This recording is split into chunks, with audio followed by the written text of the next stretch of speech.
I'm Ann Makovic, and this is The Minute. Breaking news. Reports of an active shooter on the Florida State University campus in Tallahassee. The school telling students there to find shelter and lock doors and windows. We don't know right now if anybody's been hurt or if anyone is in custody. We are going to continue to monitor that. It has been 100 days since San Francisco Mayor Daniel Lurie took office. Today, he's given an update touting what he's accomplished so far. He's been trying to address the longstanding challenges facing the city, like homelessness, drugs, and bringing life back downtown.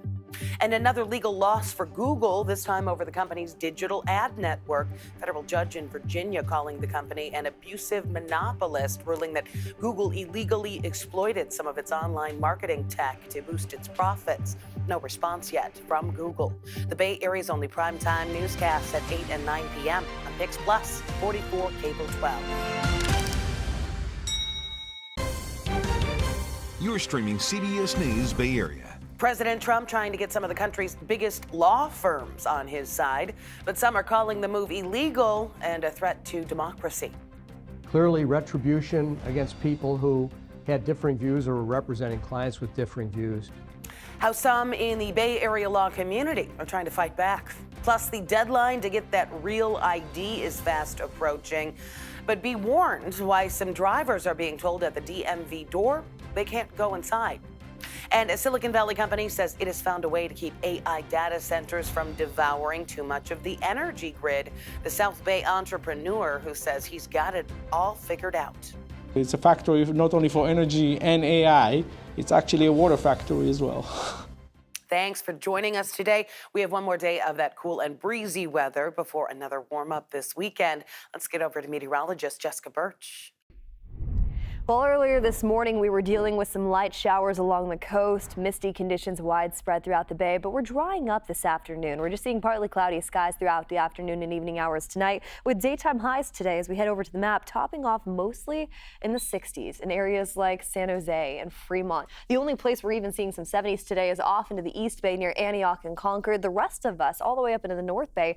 As we zoom in, we're going to see Santa Rosa today topping off at 67 degrees, 63 all the way over into San Francisco. Now we're going to see small day-to-day changes in the forecast for us diving into this weekend, but it is worth noting we are warming up and drying up as early as tomorrow, actually. High pressure starting to ridge its way in, and as that happens, we're going to see sunnier skies heading into this weekend's forecast, especially for our inland areas. We're also going to see some 70s return into the forecast too. Let's take a quick look at our inland forecast, starting off in the East Bay or the Santa Clara Valley. We're going to see sunshine as early as tomorrow for our Friday, and as we head into this weekend, we actually crank up the heat just enough to where we actually see 80s once we head into Monday. That area of high pressure ridges its way in, giving us dry skies each day. The Climate Prediction Center is showing drier than normal conditions throughout the next 6 to 10 days for us here in the Bay Area and pretty much all throughout the California coastline. Now we make our way over to the Bay. The only difference from the Bay Area versus some of our friends off into the inland spots, really it just comes down to those cloudy skies and a little bit cooler weather. So San Francisco topping off in the upper 60s heading into this weekend, as well as Oakland. We'll see some 70s as early as Monday heading into Tuesday, and we'll keep you updated on this forecast here in the Weather Center. For now, I'm going to send it right back over to you guys. Bay Area lawyers sounding the alarm after President Trump zeroes in on a new target, big law firms that have wronged him or his causes in the past. He recently signed executive orders to punish certain private firms, threatening to strip away their access to government buildings. To stay on the president's good side, 9 major law firms, including some with offices here in the Bay Area, have struck deals, agreeing to provide hundreds of millions of dollars in free legal work to the administration for causes that the president supports. But some in the law community call that move dangerous, even a threat to democracy. As Lauren Tom shows us, a retired civil rights lawyer is among those fighting back. Getting lots of thumbs up, and a lot of people will glance and look away, and I go, what are you afraid of? Kerry Goff isn't afraid of stirring up conversation as he quietly protests law firms that have cut deals with the Trump administration to avoid sanctions. They've sold out democracy. They've sold out their oath of office to defend the Constitution and the laws of the United States.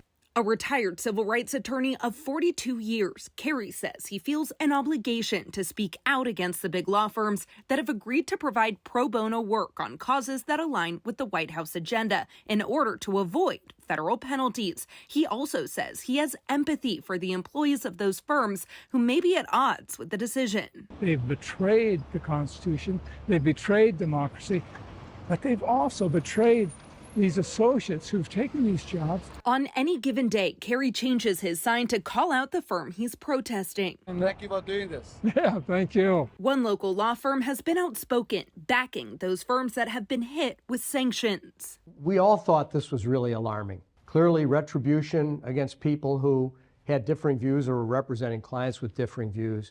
Bob Van Nest, partner at Kecker Van Nest and Peters law firm, was among the first of nearly 500 firms to publicly back those targeted by the White House. It's a move that could put his firm squarely against the president. He says he's not worried about the consequences, but is concerned about the implications of the executive orders on firms that represent the president's political opponents. And these letters were directly intended by the Trump administration to curtail that and to basically intimidate, to cow lawyers into staying away from that kind of work. UC law professor Matthew Cole says the agreements between the Trump administration and law firms are legal. Is the substance of the agreement, which the law firms say, well, we'll do pro bono work for the federal government and we'll make some changes to what our hiring practices are.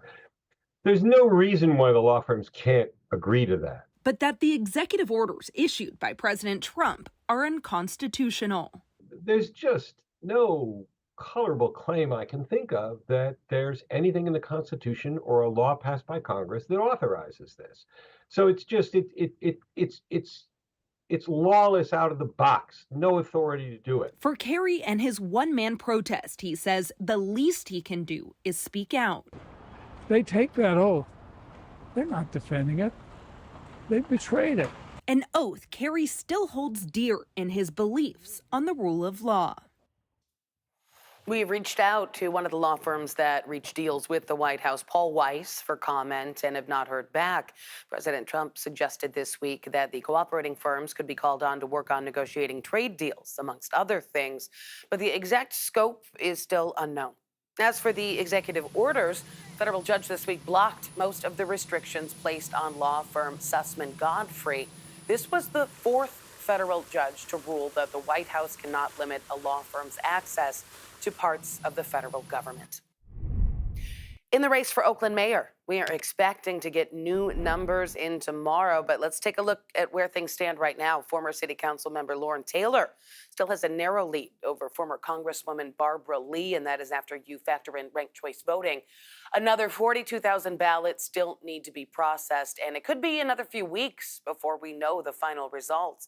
Take a look at this clear divide between supporters of the two candidates. An electoral map of early results shows Taylor highlighted in purple with the lead there in the Oakland Hills, but the Flatland neighborhoods favor Barbara Lee, here highlighted in orange. That includes large parts of West and East Oakland and downtown. We spoke with one local voter about that divide. I think the problems are so systemic that people are stepping away and saying, I can't vote in this election. I can't, put my name down on somebody because of the system that's there. Voter turnout was just under 20%. That is a stark contrast to the 53% turnout in 2022's mayoral election. That is when Sheng Tao won. Meanwhile, it appears Charlene Wang is going to be Oakland's next. Yeah. So what's going through your mind seeing that your school has had a shooting? Honestly, I just hope everyone's okay, and I hope that we can just do better precautions so this doesn't happen again. And I just feel awful for the students on there having to go through these emotions right now, dealing with scared for their lives, honestly. It's really scary. And you said you had friends on campus at the time? Yes, right now. They're still on campus. They're on lockdown right now. And you've heard from them? They're doing okay? Yep. Texted them. They just said they're scared, they're in lockdown, and they just want to go home. Is there anything else you want to add? No, I just hope everyone's okay, praying for the people that are injured, and I just hope we can do better in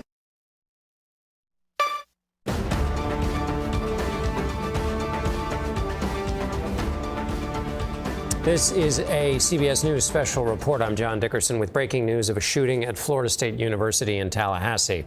Our affiliate says there are at least 4 people who have been hospitalized. An alert sent out by the school said the shooting happened at the student union around noon. We know students are sheltering in place and all classes and activities for the rest of the day are canceled. Let's bring in now Justice Correspondent Scott McFarland. Scott, what else do we know?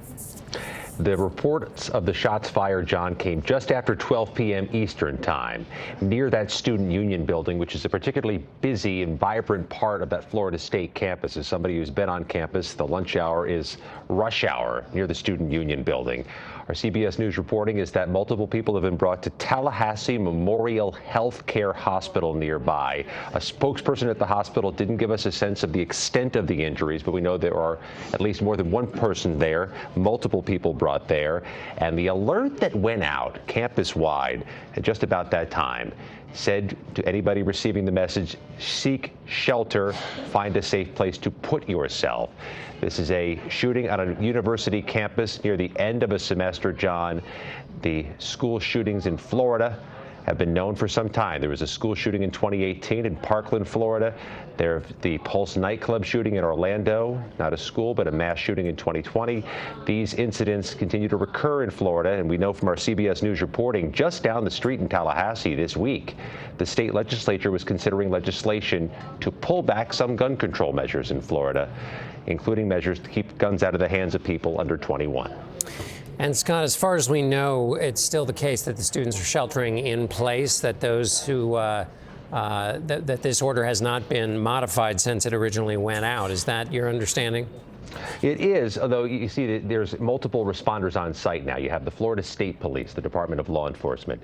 You likely have municipal and campus police. We also know the FBI has been called to the scene. We'd expect an update that the ATF is going there as well.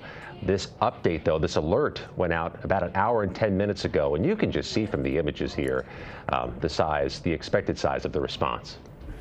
Indeed. At the end of the school year, it looks though, well, one doesn't want to read anything into those images. Scott McFarland in Washington, thank you so much. I want to bring in Anna Schechter. She covers crime and public safety for CBS News and Stations. So, Anna, we don't know much. We know that 4 were taken to the hospital. We know there was an active shooter alert sent out. In covering these, let's just start with a caveat about information, what we know and what we don't know, and how careful we have to be.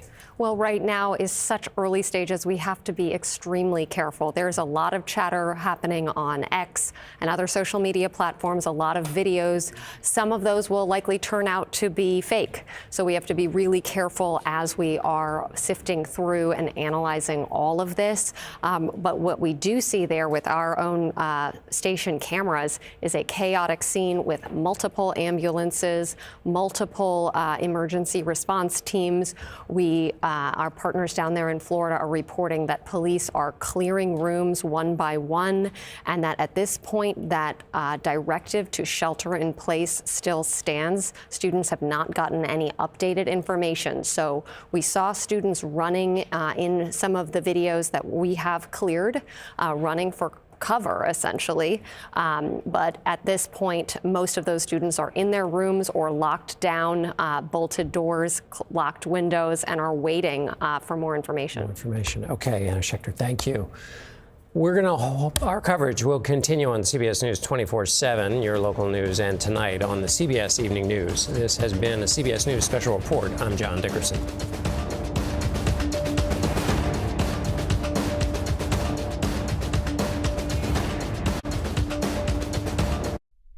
You were just watching a CBS News special report on an active shooter at Florida State University in Tallahassee. And what we know right now, several people are hospitalized. We're learning at least 4. The extent of their injuries, not clear at the moment. We know students who are on campus, they're still under a shelter-in-place order. All of this very fluid right now, a very active situation over at Florida State University. So we'll bring you much more information as we get them. Right now, though, we want to bring in CBS News correspondent Chanel Call, who is following all of this breaking news for us.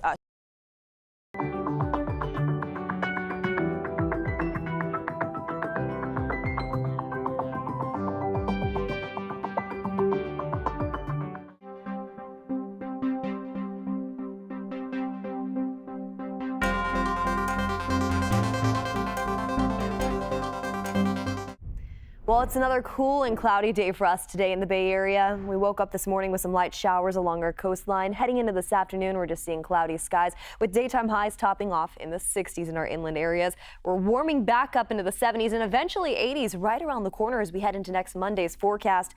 That's anywhere from the East Bay all the way into the Santa Clara Valley. But you head over into the coast, or at least near San Francisco, we're going to hold on tight to more 60s and 70s heading into this weekend and early next week with cloudy skies. It is a potentially devastating closure for a small Bay Area city. Valero announcing that it is considering closing its Benicia refinery as soon as next April. And that could impact drivers across the entire state. Right now, just 5 refineries remain in the Bay Area, all in Contra Costa and Solano counties. The 2 labeled in green have switched to renewable fuels. That leaves just 3 refineries producing oil: Chevron in Richmond, the Martinez Refining Company, and Valero. Californians are already paying sky-high gas prices compared to the rest of the country. As usual, about $1.70 right now per gallon above the national average. That gap has shrunk over the past 2 years, though a Valero shutdown could erase that progress. And in Benicia, those fears extend well beyond the price at the pump. Our Katie Nielsen reports on the potential impact to the city.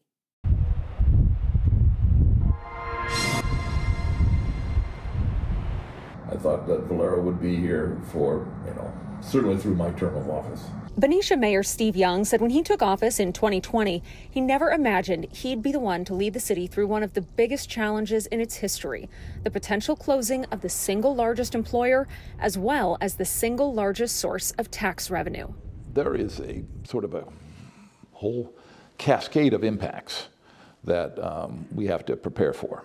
The refining plant first opened in Benicia in the 1960s by Exxon and was sold to Valero in 2000. Today, Valero pays the city about $8 million a year in taxes, which makes up about 10% of the city's general fund. They're also a major contributor to nonprofits as well as youth sports, not to mention all the other businesses they support, like suppliers, trucking companies, all the way down to local restaurants. In a statement, the Valero CEO said, "We understand the impact this may have on our employees, business partners, and community, and will continue to work with them through this period." Oil industry experts say California could see more of these refineries closing simply due to state policies. They have determined largely in the last 18 months that it's a very hostile environment to run those businesses. A lot of fines, a lot of different consequences. The Bay Area Air Quality Management District fined Valero $82 million last year for air pollution violations at the Benicia refinery, the largest fine in agency history. With fewer refineries in the state, it could mean shortages in the gas supply chain, which means prices could go up. It's always a state that's one refinery problem away from $1 or $2 surge in gas prices. But in Benicia, gas prices could be the least of the city's worries if it loses its major economic driver. We're going to certainly survive this. We may not thrive as much as we had planned in the near future. I think it's hyperbolic to think this represents the end of Benicia as we know it. The plant itself is not scheduled to close until April of 2026, so there is still a year left to make some sort of contingency plan. Governor Newsom spoke about the possible closure, saying it's an all-hands-on-deck situation to address the issue. We'll continue to follow it. Well, we talk about AI all the time these days, and programs like ChatGPT require enormous amounts of processing power. That is why tech companies are rushing to build data centers all over the country. But those data centers use so much energy that some state lawmakers want to track or even cap the amount of power they use. One Silicon Valley company wants to get those data centers off the grid entirely. We're talking about ECL, that is a Mountain View-based company whose main data center sits right off Highway 237, not far from Moffett Field. And the company's CEO says his facility generates not only the power to run it, but also the water to cool it. John Ramos explains how that works. The data center inside this building in Mountain View is unlike any in the world, and its founder believes it is one solution to the biggest problem facing the technology industry today.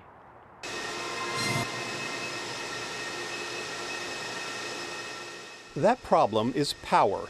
The huge data centers that contain the internet already take massive amounts of electricity, and AI could increase that demand by a factor of 10. Where's all that power going to come from? It may be right here in Mountain View. So what we're doing right now, we're entering the data center itself. Yuval Bahar left his engineering job at Microsoft because he had an idea, a new kind of data center. And boy, did he nail that one. What you see over here is a rack which has a capacity of 1.5 million GPUs in this area, right here. That's equivalent to 1.5 million high-speed processors. Yuval says this rack is the most concentrated unit of computing power in the world. But it takes a lot of electricity, equivalent to 500 homes. And that's where the real challenge came in. So what we did is we said, okay, we're going to run off-grid, and we're going to create our own energy on site. A lot of people are searching for ways to produce more power. Google is talking about reopening the 3 Mile Island nuclear plant, and President Trump recently said he wants to increase coal output to power high tech. I call it beautiful, clean coal. I tell my people never use the word coal unless you put beautiful, clean before it. But here's Yuval's solution: hydrogen. When exposed to ambient air temperatures, this huge tank of liquid hydrogen begins a frosty transformation into a gas that powers a reactor, creating electricity. But it also creates something else important to data centers: water. As a byproduct, the plant generates about 200 gallons of water a day, which is fed back into the data center to keep the processors cool. It's a factory not only for energy and AI, it's actually a water factory as well. The Mountain View Center has been operating flawlessly for more than a year, but its 1 megawatt generator is really just a pilot program. The company is currently building a 1 gigawatt plant, 1,000 times bigger, in Texas. We're the first one in the world which is actually running a hydrogen-based data center 24/7 for stationary power. That's the first in the world over here, so it's a major breakthrough. It's something most people said couldn't be done. You're doing something that people were saying was impossible. Yes, it is. And that's the definition of innovation, right? Innovation is develop something that people say it's impossible and people can use it. Technology often creates as many problems as it solves, but innovators like Yuval just see that as the next challenge to be overcome.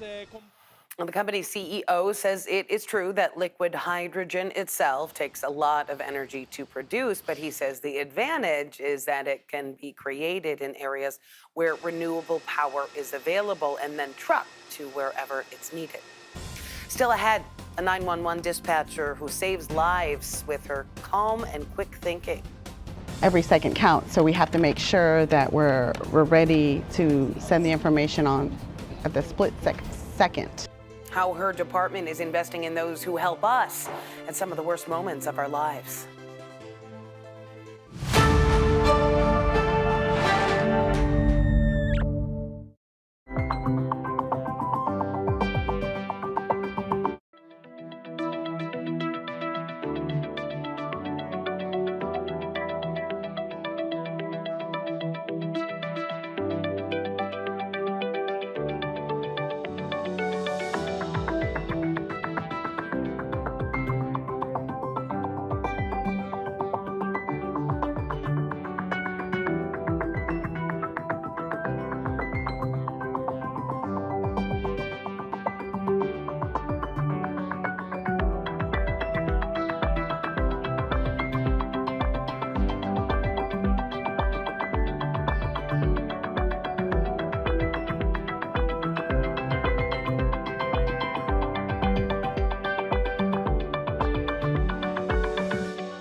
We're gearing up for 60s today in areas like Santa Rosa, Novato.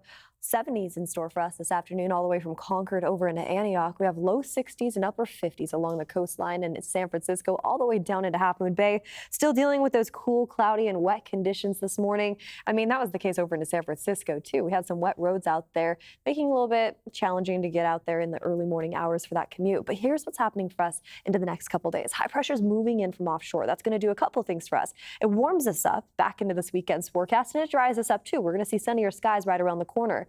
We're also dealing with some light winds this morning. It really doesn't kick up too much more heading into this afternoon. At max, we could see about a 15 to 20 mile per hour wind gust just along the shoreline. Here's what we can expect into the next 7 days. Sunnier skies around the corner for Friday heading into Saturday. We have 80s in store for us by Monday. And it's going to be a very nice weekend for us, just in time for Easter Sunday. Now, as you head over into the Bay, we're a little bit cooler, a little bit cloudier. 60s as we head into our Friday, Saturday, and Sunday forecast. More on that coming up in a bit. Honoring those who help us in some of the worst moments of our lives. This week is National Dispatcher Week. It's a way to celebrate the people who answer the phone when we call 911. During the last fiscal year, San Francisco's dispatch center handled about 1.2 million police, fire, and medical calls. That is more than 3,200 per day. It is an incredibly high-stress job where every second matters. So that's why the Department of Emergency Management created a new wellness center for dispatchers. And the city's Dispatcher of the Year told our Suji Nam that she is grateful for the investment.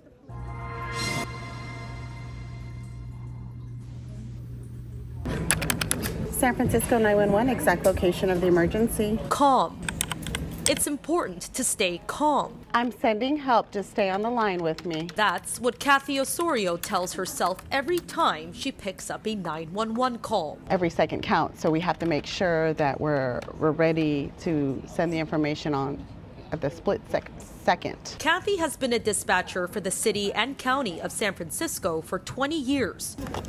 San Francisco 911. Each phone ring, each dispatch can be stressful and chaotic. When you're taking emergency calls or traffic back to back to back to back, it takes a toll on you. And that is why Kathy says she is grateful the San Francisco Department of Emergency Management opened a brand new wellness room downstairs. Kathy and her colleagues can now stop by what used to be a multi-purpose room and relax during their breaks, prioritizing their mental health. I like to come here and just sit down and just, rock the worries away. The wellness room launched last month with things like massage chairs, a couch, and books for their more than 120 employees. Janet Atchin-Fallings is the Assistant Deputy Director of the city's Department of Emergency Management. We have personal lights. We did a survey prior to constructing the room, and so we based some of the things that we have in here based on some of the feedback that we received. Atchin-Fallings says it's important to prioritize the mental health of their staff, who go through life or death situations call after call. We wanted to provide a space that in between that they have a place that they could come and just kind of woo-saw and just get all of that off of them. And that's what Kathy plans to do. Generally, I would just go to my car to sleep or get some quiet time, but here I'm allowed to spread out a little more. It's more than just some furniture in a room. Kathy knows that she and her teammates are taken care of. We want to get the help out there for you, but sometimes we need help too. So now we have a room where we can go decompress and help relieve that stress away from us. Kathy says she is grateful to help save the lives of San Franciscans every day, and is looking forward to continue serving her community for many years to come. And Kathy was just chosen by her peers as San Francisco's Dispatcher of the Year for 2024. She was honored in front of the Board of Supervisors on Tuesday. Last year, she helped catch a dangerous felon during a car chase. It all started with the idea of a stolen vehicle, and Kathy helped by making sure responding officers were up to date with all of the critical information as the situation unfolded. I am deeply honored to be recognized by my colleagues for my work. As the dispatcher, we serve as a backbone of the public safety and a lifeline for those in need and those responding to assist. The reward of aiding others is profoundly fulfilling. Well, she has worked in the Department of Emergency Management for 20 years. Coming up in the next half hour on CBS News Bay Area. Now, some California homeowners are fighting back against a new surcharge adding to their bills. We don't think that's fair. We think it's against the law. And yeah, people should be outraged. Plus, we will mute Muni riders who might have to find a new way to get to work as the transit agency faces a $50 million budget shortfall.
I'm Ann Makovic, and this is The Minute, an update on that breaking news. We've been following reports of an active shooter on the Florida State University campus in Tallahassee. The school telling students there to find shelter and lock their doors and windows. We are now hearing that multiple people have been sent to the hospital, and there is a suspect in custody. It has been 100 days since San Francisco Mayor Daniel Lurie took office. Today, he's going to give an update touting what he's accomplished so far. Mayor Lurie has been trying to address challenges facing the city, like homelessness, drugs, and bringing life back downtown. The Fremont Teachers Union meeting with the school district leaders today, hoping to avoid a strike. The union is fighting for smaller classrooms, better health care, and more money. District leaders say they are facing uncertainty because of a lack of funding, declining enrollment, and higher costs. I'm Ann Makovic with The Minute.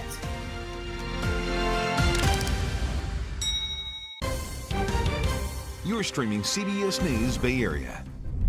Well, earlier this morning, we were dealing with some light showers along the coast, misty conditions widespread throughout the bay, but we're drying up this afternoon. We're just seeing partly cloudy skies throughout the afternoon and evening hours tonight, with daytime highs today as we head over to the map, topping off mostly in the 60s in areas like San Jose and Fremont. The only place we're even seeing some 70s today is off into the East Bay near Antioch and Concord. The rest of us, all the way up into the North Bay, as we zoom in, we're going to see Santa Rosa today topping off at 67 degrees, 63 all the way over into San San Francisco. Now we're going to see small day-to-day changes in the forecast for us diving into this weekend, but it is worth noting we are warming up and drying up as early as tomorrow, actually. High pressure starting to ridge its way in, and as that happens, we're going to see sunnier skies heading into this weekend's forecast, especially for our inland areas. We're also going to see some 70s return into the forecast too. Let's take a quick look at our inland forecast, starting off in the East Bay or the Santa Clara Valley. We're going to see sunshine as early as tomorrow for our Friday, and as we head into this weekend, we actually crank up the heat just enough to where we actually see 80s once we head into Monday.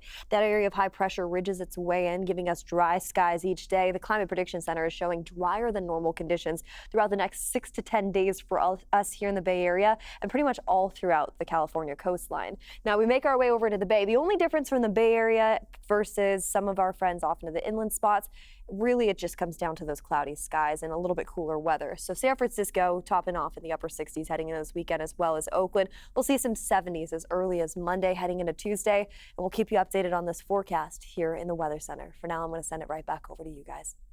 Today marks 100 days since the deadly wildfires broke out in Southern California. Those fires among the most destructive in state history, killing 29 people. The Palisades fire near the coast burned more than 23,000 acres, and the Eaton fire in Altadena burned 14,000 acres. Consumer advocates are now fighting back against a surcharge that is being passed on to all California home insurance customers in the wake of those wildfires. Reporter Hunter Soward spoke with one of the advocates suing to try to block the new charge. In February, Commissioner Ricardo Lara ordered insurance companies in California to give $1 billion to the FAIR Plan, which is typical after a catastrophic event. Something called an assessment is done to determine the price tag needed to cover significant loss. The FAIR Plan, also known as the insurance of last resort, can put that call out for money out to insurers, and usually insurance companies just pay up. In this case, though, after the devastating LA wildfires, insurance companies who are approved for a surcharge can pass that fee off to its customers, something Consumer Watchdog says is anything but fair. So basically, homeowners would be entirely responsible for insuring these catastrophic losses of the FAIR Plan. And I do think that's outrageous. The FAIR Plan was created, it was a plan sponsored by the insurance industry and supported by the insurance industry. And now that they don't like how it's played out, they want to change the rules. And we don't think that's fair. We think it's against the law. And yeah, people should be outraged. It's important to know that the lawsuit filed against the FAIR Plan won't impact their ability to pay out claims. Several companies, though, have already applied to pass the cost to customers. Consumer Watchdog is suing for the commissioner to have to go through proper channels and not allow companies to shift those costs. We reached out to the commissioner about the lawsuit and have not heard back. Families living in the Berkeley Hills will soon have to rip out their plants in the name of wildfire safety. The Berkeley City Council voted Tuesday to require a 5-foot ember-resistant zone in neighborhoods near Tilden Park. Supporters say that the move could help convince insurance companies to renew policies in the area. But opponents believe the city should do more to help homeowners make improvements to their properties. The council is going to vote again on May 8th. If approved, that will take effect on January 1st. A bright idea in Vacaville, where the city is asking the community how to improve lighting across 15 key spots downtown. They've set up a self-guided walking tour, and anybody is welcome to check out the spots and fill out a survey. City officials say the goal is to help people feel safer when they're out at night, and as a result, they hope more people will want to come out and patronize local businesses. Well, we try to listen to our community, and our community is telling us that lighting in our downtown area is a concern. We want to feel safe, we want to feel welcome, we want to hang out in an area where they want to spend time, and whether it's nighttime or daytime. And so we're trying to listen to that and make sure that whatever improvements we make will really go the longest way possible. That survey is open until May 4th. Well, if you ride San Francisco's Muni on a daily basis, your commute could be changing this summer. The transit agency is rolling out some major changes as they tackle a $50 million budget deficit. On June 21st, Muni is going to shorten or merge service on the 5, 6, 9, 21, and 31 bus lines. The agency says those cuts will save $7.5 million, but critics warn they could reduce ridership and hurt future transit funding efforts. Our Andrea Nakano spoke with riders who are bracing for the impact.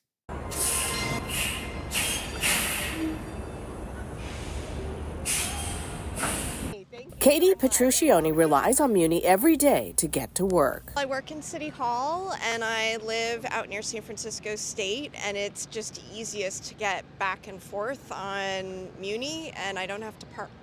Petruccioni has been keeping up with Muni's financial dilemma, a $50 million budget deficit for the next fiscal year. Given the financial crisis that they face, it feels like a reasonable thing for them to do. I think they're going to have to make some trade-offs. After doing outreach, Muni tried to find ways to minimize service disruption. The board, though, ultimately voted to make service cuts to 5 lines starting on June 21st. Riders we talked with say they saw this coming. I think they're trying to consolidate and do the best they can with the budget they have. You know, ridership took a big hit during COVID, as makes sense, and it hasn't really picked back up. So I know it's a tough situation there. Given the size of the budget deficit that they're facing, I don't think they have options other than looking at service. I mean, of course, they're considering things like increasing parking meter fees. They have multiple revenue streams, but I think service has got to be on the table for them.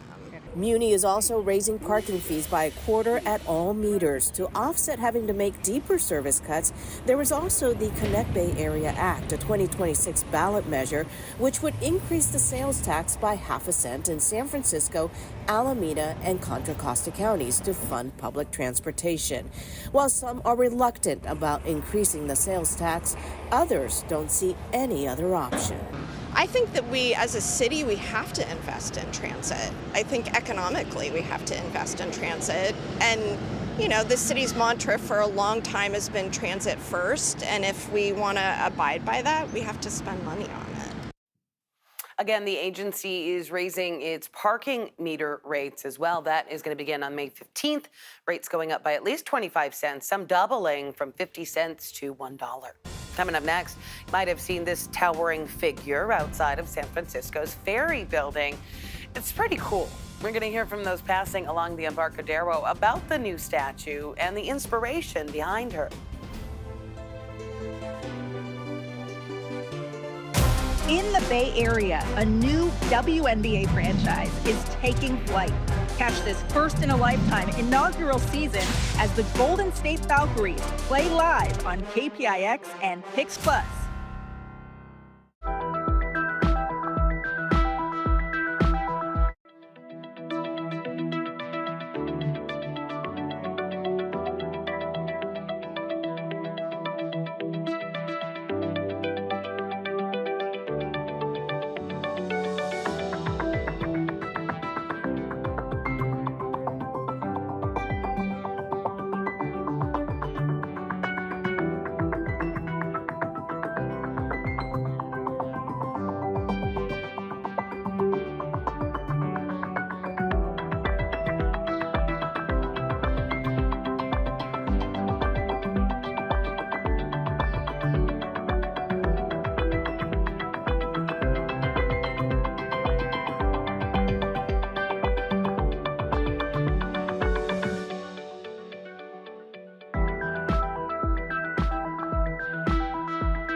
Well, it's another cool and cloudy day for us today in the Bay Area. We woke up this morning with some light showers along our coastline. Heading into this afternoon, we're just seeing cloudy skies with daytime highs topping off in the 60s in our inland areas. We're warming back up into the 70s and eventually 80s right around the corner as we head into next Monday's forecast. That's anywhere from the East Bay all the way into the Santa Clara Valley. But you head over into the coast, or at least near San Francisco, we're going to hold on tight to more 60s and 70s heading into this weekend and early next week with cloudy skies. It has been almost a week since the Revolution sculptures started greeting people outside the Ferry Building in San Francisco. It is a 45-foot tall statue that has caused a lot of attention since being unveiled. Our Laureen Ayub spoke with people along the Embarcadero about the new piece brought to the Bay Area by an artist from Petaluma. Standing at 45 feet tall, it's hard to miss the latest art installation along San Francisco's Embarcadero. Entitled Our Evolution, the giant statue appeared at Burning Man and Las Vegas before making its way to the Bay. Spectators gathered to behold the new statement in the city. People are saying it's a naked woman. First off, call it by its name, Our Evolution, and look at the beauty that it's representing. It's a beauty visual artist, Jennifer McGatt Tatum, has come to appreciate even more by knowing the creator of the statue personally, Marco Cochran. Jennifer says she feels inspired as she gazes upon the artwork. I feel strength. I feel truth. I feel stoicism. I feel beauty, honor, grace, just wisdom, rich wisdom. The statue is based on real-life model Deja Solis. A recent celebration for the installation drew crowds together, which is exactly what artist Marco Cochran hopes to continue to see. I wanted to say for the closing statement, you could change the world just by being here. You don't actually have to do anything. If you come here with your full self, it rubs off on everyone around you, and that's what she's doing. It's just being present in the moment. A presence that Jennifer says is bringing communities of all backgrounds together. It is a female, but it really represents everybody. The power to stand strong and connect and create community through the work that you make. The steel and mesh sculpture will remain in the Embarcadero Plaza for the next 6 months. And now to the Golden State Valkyries, where we are less than 1 month away from their first regular season game at Chase Center. Two members of the Valkyries' first draft class are already here in the Bay Area. Our Mad Lively introduces us to those players. I think you see how much they have invested in their team. I guess I should say our team. Cheyenne Sellers is quickly adjusting to her new role. It's super exciting. You know, you hit adulting really fast. You go from, having everything scheduled for you to just being a pro now. The Golden State Valkyries select Caitlin Chen, University of Connecticut. The last 2 weeks have been even more hectic for Caitlin Chen. She won a national championship with UConn 8 days before being drafted. I feel like for me, it's been a lot of just taking a lot of deep breaths and sort of enjoying each moment. Chen played 3 years at Princeton before transferring to UConn. Now, the Asian American guard will play for Natalie Nakase, the first Asian American head coach. Growing up, there haven't been a ton of Asian American athletes playing at the highest level, and to be able to sort of be that role model for younger Asian Americans, and I hope that I can be someone that they can look up to. Chen and Sellers got their first taste of Chase Center. The atmosphere in there was amazing. It was so loud. We're so lucky to be able to also play in that exact same atmosphere. It was a great atmosphere. Definitely was fangirling over Steph Curry. But it was just an awesome place to be, and I can't wait to play there. And don't forget, CBS News Bay Area is your home for the Valkyries. More than 30 games are going to air on KPIX and Pix Plus. Coming up, we are going to meet a Bay Area woman who is the driving force behind an international music competition. She's working to instill a love for the arts in students from all backgrounds. If you win, great, your life moves on. If you lose, your life also moves on. She's really passed on her love and passion for piano and music to generations of students.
We're gearing up for 60s today in areas like Santa Rosa, Novato.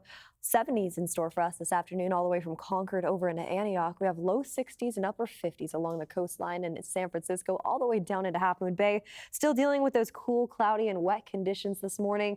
I mean, that was the case over into San Francisco, too. We had some wet roads out there, making it a little bit challenging to get out there in the early morning hours for that commute. But here's what's happening for us into the next couple days. High pressure is moving in from offshore. That's going to do a couple things for us. It warms us up back into this weekend's forecast, and it dries us up, too. We're going to see sunnier skies right around the corner. We're also dealing with some light winds this morning. It really doesn't kick up too much more heading into this afternoon. At max, we could see about a 15 to 20 mile per hour wind gust just along the shoreline. Here's what we can expect into the next 7 days. Sunnier skies around the corner for Friday heading into Saturday. We have 80s in store for us by Monday. And it's going to be a very nice weekend for us, just in time for Easter Sunday. Now, as you head over into the Bay, we're a little bit cooler, a little bit cloudier. 60s as we head into our Friday, Saturday, and Sunday forecast. More on that coming up in a bit.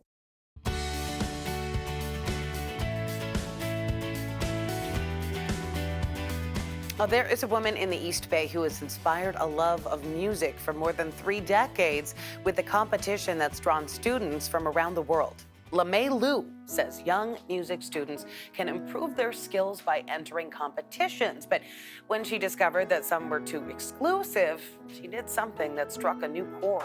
Sharon Chin introduces us to this week's CBS News Bay Area Icon Award winner.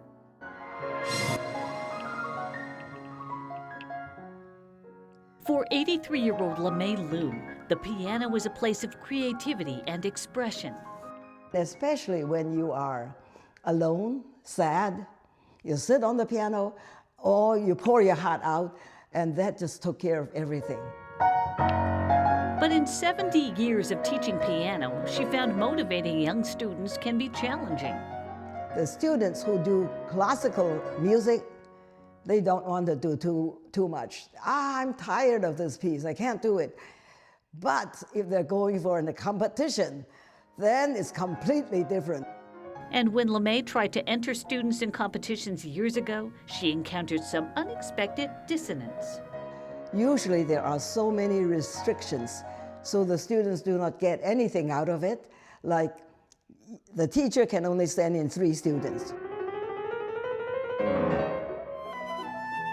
So she helped launch the U.S. Open Music Competition in 1992 to open access to more young musicians. We had 400 the first year, without any advertisement. Today, LeMay organizes the annual President's Day Weekend Contest. It draws more than 2,700 students a year from all over the Bay Area and world to a large church in the Oakland Hills. Top winners get a medal and scholarship ranging from $50 to $300 a prize, plus a chance to perform in a special concert. LeMay says participants fine-tune skills and expand their classical repertoire. We actually had 35 adjudications, didn't we? Jonathan Chow says competing years ago taught him how to perform under pressure. In addition, as his piano teacher, LeMay nurtured his talent as a composer. So he's even written music for the competition's sight reading category. She certainly shaped me as a musician, a composer. She's really passed on her love and passion for piano and music to generations of students.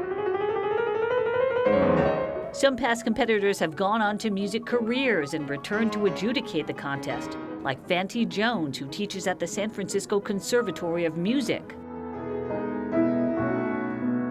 and shares what she's learned. If you win, great, your life moves on. If you lose, your life also moves on.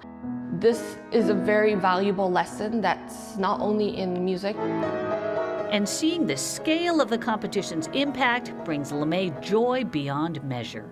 I see that they grow to become mature musicians or human beings. So for inspiring thousands of students to pour their hearts into music through the U.S. Open Music Competition, this week's CBS News Bay Area Icon Award goes to LeMay Liu. Well, the U.S. Open Music Competition has a $100 entry fee, but that could be offset by working to help the program run smoothly. The fees and donations help fund the $30,000 in scholarships awarded to this winner to this year, 2 winners rather. And LeMay, who's been president of the competition for 11 years, is training Fenty right now to take over organizing duties. Then don't forget, you can nominate somebody for a CBS News Bay Area Icon Award at kpix.com/icon. Thanks for streaming CBS News Bay Area. I'm Ann Makovic. We're going to be right back with your First Alert forecast and another look at your top stories.